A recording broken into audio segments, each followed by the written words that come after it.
Subscribe to Chug Chow wherever you get your podcasts or visit chugandchow.com. All right. It's that time, huh?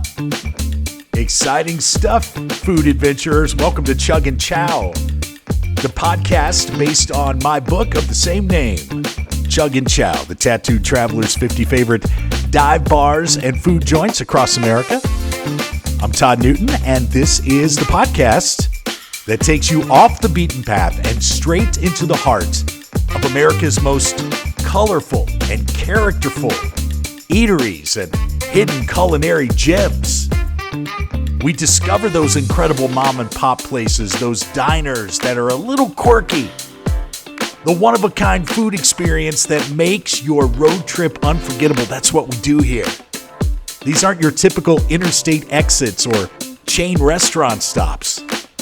These are the places where stories live, where recipes have been passed down through generations, and where you'll find flavors that simply don't exist anywhere else. And this week, I'm taking you to Omaha, Nebraska, and Hollywood candy.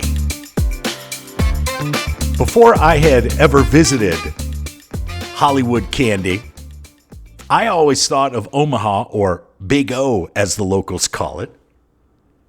I thought Omaha was the place where you go for those legendary steakhouses. It's Warren Buffett's hometown. You know, there's so much, though, bubbling beneath the surface. The real magic of Omaha happens in the Old Market District, a beautifully preserved cobblestone entertainment area that dates back to the 1880s.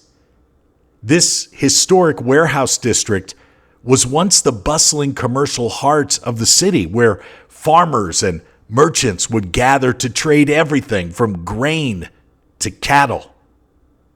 The brick buildings that line these streets have survived floods and fires and urban renewal, and today they house the most eclectic mix of restaurants and galleries, shops you'll find anywhere in the Midwest. But we're not here for just any shop. We're here for Hollywood candy. This is a place that defies every expectation and absolutely epitomizes what Chug Chow is all about. Established in 1996 by the Deffenbaugh family, Hollywood candy began as just a simple candy store dream. But like all the best roadside discoveries, it evolved into something magnificently unpredictable. When you walk through those doors, you feel like you're stepping into a time machine that got wonderfully confused about which decade to land in. The walls are lined floor to ceiling with over 2,000 varieties of candy. And I'm not talking about your standard grocery store selection. We're talking about penny candies that disappeared from most places decades ago. European imports you've probably never heard of. Retro sodas and glass bottles. And treats that will transport you instantly to your childhood corner store. They have everything from Swedish fish to authentic German gummy bears, old school candy cigarettes. Remember those? To artisanal chocolates that would make Willy Wonka weep with joy. And the fudge. Oh, the fudge. And the diner, the old school 50 Styles diner. But here's where Hollywood candy gets really interesting, because the original owners didn't stop at candy. Somehow, the place morphed into a wonderland that combines three of life's greatest pleasures: sugar, music, and games.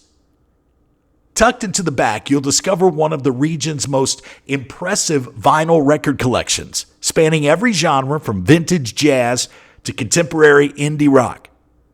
The crates are carefully curated, and you'll find rare pressings alongside affordable classics. It's a great vintage record store. And just when you're thinking this place couldn't get any cooler, you discover their pinball machine museum. fully functional vintage machines from the golden age of arcade gaming. Everything from 1960s electromechanical beauties to modern digital marvels. My buddy Brandon loves pinball machines, and he was impressed with this collection. The lights, the sounds, the satisfying thunk of the flippers, it's pure nostalgia in mechanical form. But there's more to this treasure trove. True to its name, Hollywood Candy houses an impressive collection of authentic Hollywood memorabilia that would make any film buff's heart skip a beat. We're talking original movie posters from cinema's golden age, vintage lobby cards, autographed photographs of legendary stars, props from classic films. The walls showcase everything from Marilyn Monroe collectibles to James Dean artifacts, creating this immersive atmosphere where you're simultaneously browsing candy, delicious candy, unique candy, while surrounded by the glamour of old Hollywood. It's almost like you're shopping in a museum dedicated to America's entertainment history, where every corner reveals another piece of cinematic greatness. This is exactly what road trip magic looks like, friends. A place where candy meets vinyl, meets pinball, meets Hollyweird, all under one roof in historic Omaha, Nebraska. It truly is a must-visit for gamers, for foodies, for collectors of everything from baseball cards to themed metal lunchboxes. I didn't notice if they had the Charlie's Angels lunchbox, the one I had when I was in 5th grade. I should have held on to that. Be worth something someday. Maybe you collect vintage Barbie dolls. You'll find everything at Hollywood Candy. Even if you're just a browser or a window shopper, you just want to drop a few quarters into a pinball machine, this is the spot. Owner Aaron WOJTKIEWICZ joins us now on Chug Chow. Aaron, thank you so much, man. I've got a lot of questions for you, but let's just start. Walk me inside the front door. How do you describe this incredible, highly caloric playground to folks that may have never been to Omaha before? Oh, I just like to say that when, no matter how old you are, if you're, 5 years old or 95 years old, that look on their face kind of seems to be the same, to just the awe of walking in and seeing something that's either just amazing from a child's perspective with all of the candy and everything else that we have, and then from an older person's perspective, just the nostalgia and things that they're going to see in our store that they haven't for maybe 2-3 decades or more. And so it's kind of a one size fits all kind of a store, but we've got something for everybody, from the pinball arcade to the candies to the homemade fudge to the malts and shakes in the diner. So it's kind of all over the place. So well, I want to hit each of those aspects of your store one by one, but let's start with the candy. Over 2,000 different types of candies available. That's correct, and it's a crazy spot because we get so many different things in, and so sporadically. Sometimes it's just you could come in one day and come in 3 days later and see completely different things on some of the shelves and some of the areas. Obviously, we've got all the staples and everything from the Reese's and Snickers and the candy bars and things like that. But then there's the different European and Asian snacks and other things like that we get in that are just amazing too. So you never know what you're going to find. You even have candy cigarettes. I haven't seen those, man, since I was about 7 years old. Absolutely. Even the old bubblegum ones, though, you can't blow the candy smoke out of those anymore. Right. It makes me wonder, what was my grandmother thinking buying me those as a kid? Exactly.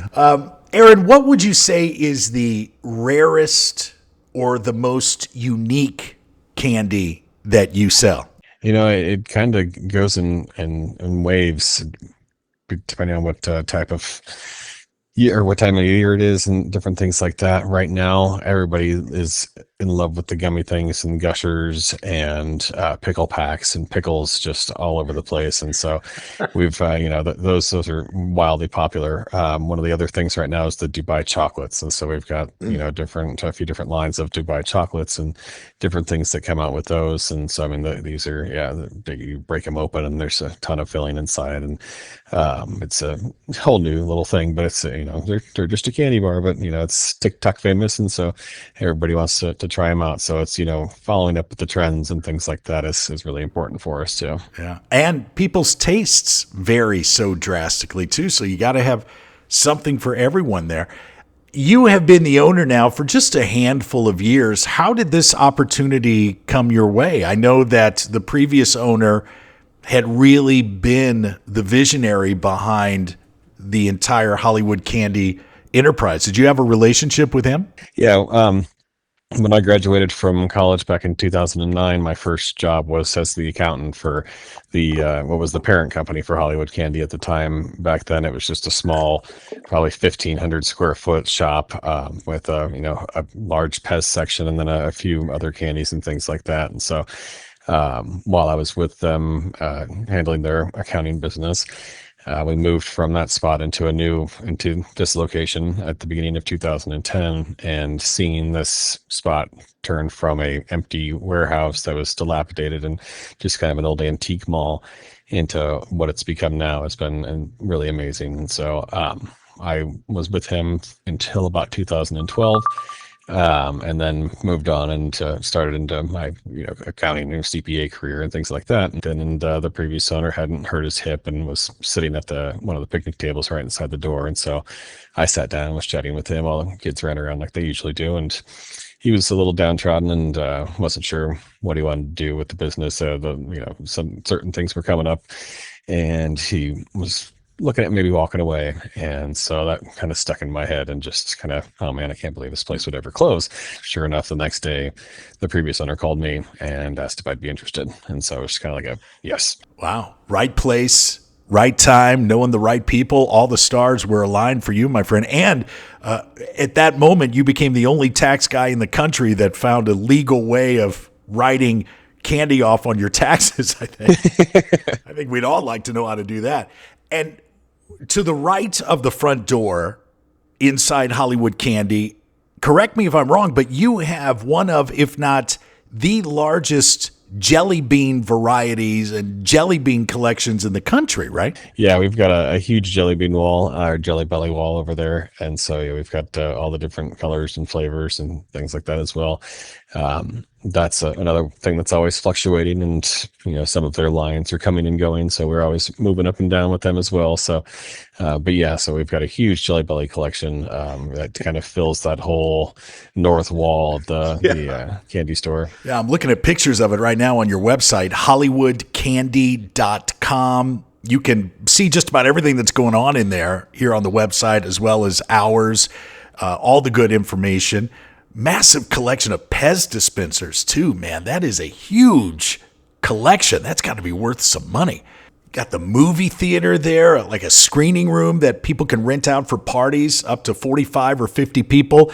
And the 50s style diner, that's to the left of the front door when you walk in. That's fully operational. It is, yes. We specialize really on the front half, and that's the ice creams and the shakes and the malts and the things like that really take you back, and the candies and the ice cream and things like that. But we also do sell some hot food as well. We've got great soft pretzels and nachos and French fries and other things like that.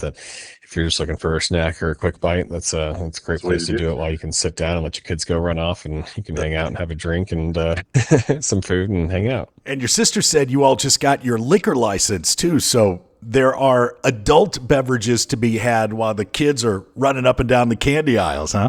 There are, yep. Not only beverages, but also desserts. We've got several different alcohol-infused ice creams. And so we do a bunch of different shakes and malts. And there's a Shrek shake that's got a creme de menthe ice cream, along with obviously a few shots in it too. So yeah, we've got a 2-drink maximum. Yeah. It sounds like 2 would be just fine. As we make our way further back into Hollywood Candy, Aaron, you have a very cool record store, a vintage vinyl shop. 40,000 pieces available back there. And the last time I was in, I picked up the soundtrack to Hal Holbrook's one-man play about Mark Twain. I had just seen the documentary, and I'm thumbing through your record selection. I'm like, they got it right here. That's very cool. I mean, we've been to some very cool record stores. The Record Exchange in Boise, Idaho, Vintage Vinyl in St. Louis, Missouri.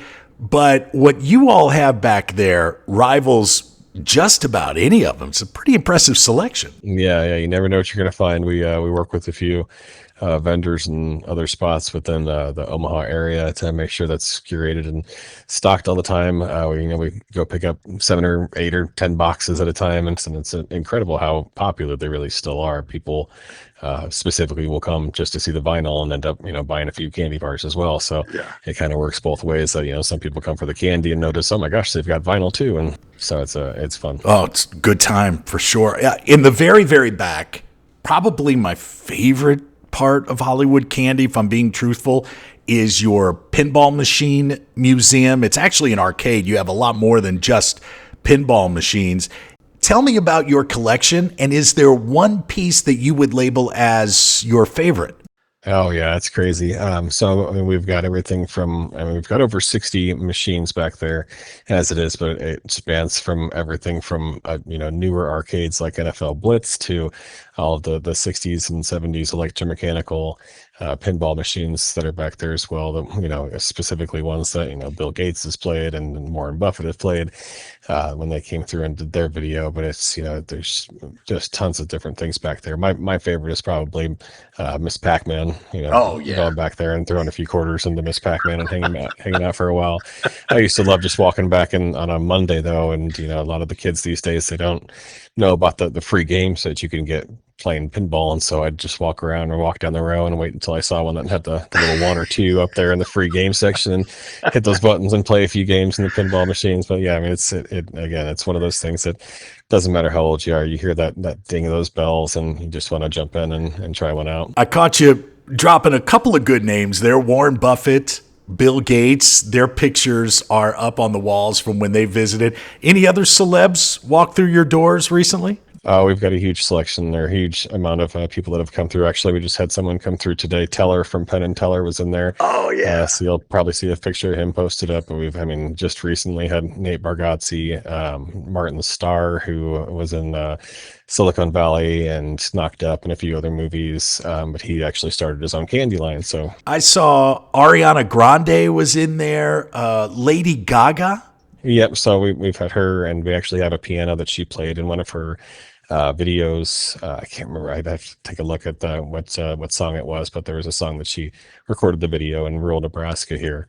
And so the piano that they borrowed a piano to use in the video that's still in the store back by the theater. Wow. And so, yeah, there's just a ton of different things. I mean, last October, we had Korn come through and go through our haunted house. And I mean, that was just amazing to walk around the store for an hour with, half the band from Korn with Monkey and Head and, these guys. It's just, it's crazy. You never know who's going to come through the door. Just listening to you talk, I mean, you've got the movie theater and all of the candy from around the world and the homemade fudge and the diner with the boozy milkshakes and everything. You got to wake up in the morning sometimes and just pinch yourself saying, I can't believe this is what I do for work, right? Yeah. I mean, like any other, business owner, my partners and I, we all see it and we feel it. And it's something that's, even though, sometimes you get stressed out with whatever might be happening in the moment, kind of got to step back and realize that there's probably not a lot of people in the world that get to do what we're doing right now. Aaron, thank you for your time, man. Congratulations on all your success. And I'm excited for my next visit to Omaha. Maybe you and I could head back to the pinball machine arcade and stack up some quarters, show those young players how it's done. There you go. Absolutely. Thanks, Aaron. That will wrap up another delicious edition. If Hollywood Candy in Omaha's Old Market District doesn't perfectly capture the spirit of what Chug and Chow is all about, I don't know what does. A place where nostalgia meets novelty, where candy meets culture, and where every visit feels like discovering a secret that's been hiding right there in plain sight. Hey, before you hit the road on your next culinary adventure, don't forget to subscribe to Chug and Chow wherever you get your podcasts. We have so many more great spots waiting to be uncovered. And speaking of uncovering treasures, my book, Chug and Chow, The Tattooed Traveler's 50 Favorite Dive Bars and Food Joints Across America, is available on Amazon and at chugandchow.com. Packed with detailed maps, insider tips, and stories from America's most character-filled eateries. And every single copy sold helps support families experiencing food insecurity, because great food should be accessible to everyone. Until next time, keep your tank full, your appetite curious, and remember, the best meals aren't found on billboards. They're found in places like Hollywood Candy. I'm Todd Newton, and until we meet again a little further on down the road, travel safely. Chug and Chow is produced by the host with the most LLC. All rights reserved.